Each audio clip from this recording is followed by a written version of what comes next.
बर्तमान डेलांग कणासर दुखे छिड़ा अच्छु बा कंटिकाज जोटि कि पानी गड़े मिनिमम गोटा 60 ରୁ 70 हेक्टर प्रथम जलमग्न हम कौटी ना कंटी पंचायत रे तापर एमती नुआ साई दे लुणा नदी करे उभय पार्श्व डाण बाम पाखे जो चाष जमीर अच्छी सेरा भी बुड़ बहुत पिला गाँव पिला भी ये पाखे अच्छा आस्ते आस्ते पानी बढ़ुची बोली आम खबर पाइलु एवं आसिलु बर्तमान पे जो पानी फल होमर जो बेनुपड़ा सरी आमर कणास माइनर से पानी चली कणास माइनर रू भी किसी पानी जूम करके देखा कि पानी कणास माइनर रू सेपट को क्रॉस कर बाड़ भांगी कंजेस्टेड हो जाऊँगी कि ये दीटा कि गेट पड़ जाए सटर गेट जो आमर थाए केनाल एपटे डेलांग पटर सटर गेट यहाँ हूँ उत्तरा पटर सटर गेट मु छवि देखा आप जानते ये हूँ कंटिकाज जो यार रौद्र रूप आप 4टा ରୁ 5टा भितर आप देखिए एवं मुझे उपस्थित अच्छा आमर ये वरिष्ठ भाई 2 जन जे कि पानी की अनुधान कर किसी छोट पिला साइकल चलाऊँ ये कार्य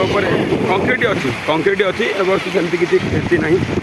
कम कौ धरण रही आम जानू तेना आम सहित साउरिया जीपी रू किसी युवक अच्छा गढ़मोटरी जीपी एवं अरिसल यही जो पंचायत सब जलमग्न हुए से भी भाई मैंने किसी आम ये देखु गोटे क्रिकेट फील्ड था से बर्तमान में क्रिकेट फील्ड उपर पानी एवं जो विश्रामगार थिला जिला ग्राम उन्नयन संस्था पुरी द्वारा निर्मित होता बड़कंटी ग्राम खेल पड़िया मंडप तारी उपर बर्तमान में चेयर आमर से गाँव भाई किसी एटू आम 5:30 6टा भितर प्रत्यावर्तन करूँ एवं तो भिजुआलटा मुझे पठाऊँगी तापर देखी जदि पानी बढ़िया सिचुएसन देखी आम हीराकुद जंत्री सहित कथी सका 7 घटिकार